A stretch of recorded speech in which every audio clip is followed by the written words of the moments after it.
마지막으로 수익률에 대한 얘기를 한번 해볼게요. 건물을 매입하시려는 분들이 가장 많이 보시는 부분이 이런 수익률적인 부분 같아요. 내가 돈을 얼마를 투자했을 때 얼마의 수익을 가져올 수 있는지 이거를 가장 많이 따지시거든요.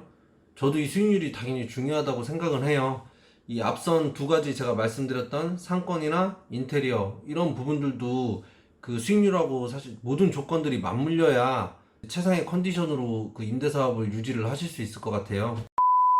수익률은 표면상으로 나타나는 수익률이 있어요. 보통 부동산 중개업 하시는 분들이 건물 매입하시려는 분들한테 보여드리는 수익률 분석표가 있는데, 표면적으로 나오는 수익률을 다 이제 가감없이 받아들이시면 안 될 것 같아요. 매수하시는 분들이 따로 그 지역의 원룸이나 투룸, 1.5룸의 임대금액 시세를 좀 파악할 필요가 있어요. 신축 건물에 처음 들어가는 임대 금액 같은 경우에는 사실 주변 시세보다 조금 센 경우가 많아요. 1.5룸 같은 경우에 보증금 500에 월 45만 원이 이 동네 시세인데, 신축 같은 경우에는 500에 50, 500에 55 이렇게 간단 말이에요. 근데 이 금액이 계속 유지되는 건 아니에요. 500에 55만 원에 났던 금액이 1년이 지나고 2년이 지나고 이러다 보면 500에 50으로 떨어지기도 하고, 뭐 임대 놓는 상황에 따라서 약간씩 변동이 있거든요. 그러면 자기가 처음에 매수했을 때 수익률이 16%라고 할지라도 시간이 지나면서 이 수익률은 조금씩 떨어질 수밖에 없단 말이에요. 건물은 이제 노후가 되는 거기 때문에. 제가 수익률 분석표를 한번 준비를 해봤어요. 이 실제 사례거든요. 대전에서 2018년도에 준공이 난 그 건물이고, 실제 매매가에 따른 그 수익률을 제가 한번 만들어 봤어요. 여기 보시면 매매 대금이 8억 3천이고 융자 금액이 3억 3천, 총 보증 금액, 그리고 실매매가가 1억 2,100만 원이거든요. 근데 이자를 제외한 순월세가 255만 원이에요. 진짜 수익률 높은 건물이죠. 25.28%인데 이 수익률이 계속 유지되지는 않을 거라는 건 확실해요. 수익률이 떨어진다고 해도 25.28%에서 뭐 20% 초반대는 좀 유지가 될 것 같아요. 몇 년 동안. 매수하신 분이 나중에 판매를 하겠다 이 건물을 하면, 매수하시려는 분들은 보통 10% 이상 되는 수익을 가지고 있으면 좀 높다고 생각을 하시거든요. 8억 3천에 매입을 해서 9억 5천에 팔아도 새로 인수하시는 분이 10% 이상의 수익을 가져갈 수 있거든요. 그렇기 때문에 이분은 진짜 잘 투자하신 거라고 생각이 돼요.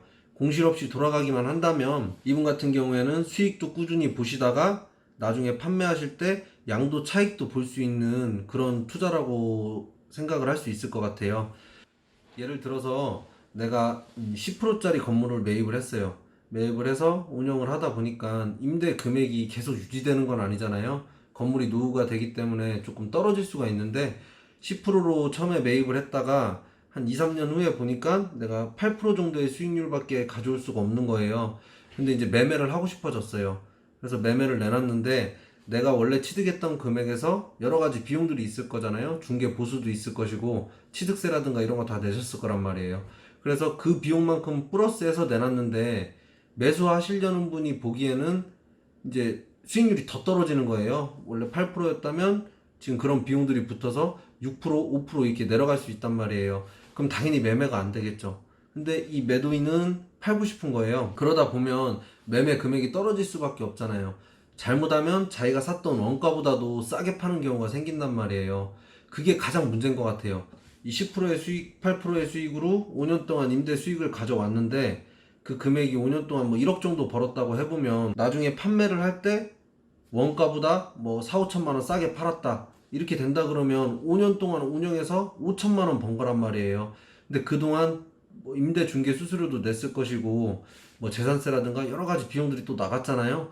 그렇게 되면 진짜 이거는 안 하니만 못한 사업이 되거든요. 그렇지 않기 위해서 수익률이 어느 정도 받침이 되는 건물들을 매입을 하셔야 될 것 같아요. 수익률은 임대사업을 운영하실 때보다 나중에 판매할 때 가장 중요한 요소가 될 수 있거든요. 임대사업의 마무리는 사실 운영을 하시다가 판매까지 보셔야 된단 말이에요. 다시 재매매할 때까지 과정을 모두 다 보셔야 되는데, 그 마지막 과정에서 가장 중요하게 부각이 되는 게 이 처음 매입했을 때의 수익률적인 부분이에요.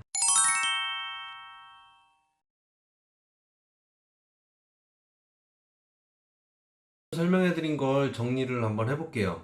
좋은 수익형 부동산 고르는 법. 제가 세 가지 말씀드렸잖아요. 상권과 수익률, 인테리어. 사실 이 세 가지 말고도 고민해야 될 부분들이 많이 있어요. 많이 있는데 제가 생각했을 때 가장 중요하다고 생각하는 부분들을 오늘 설명해 드렸거든요. 예비 건물주분들도 이 세 가지 조건을 다 만족할 수 있는 이 교집합 부분에 속하는 그런 건물들을 매입하셔야 재미있는 임대사업을 하실 수 있을 것 같아요. 시청해주셔서 감사하고요. 다음번에 더 유익한 정보로 찾아뵙도록 하겠습니다. 감사합니다.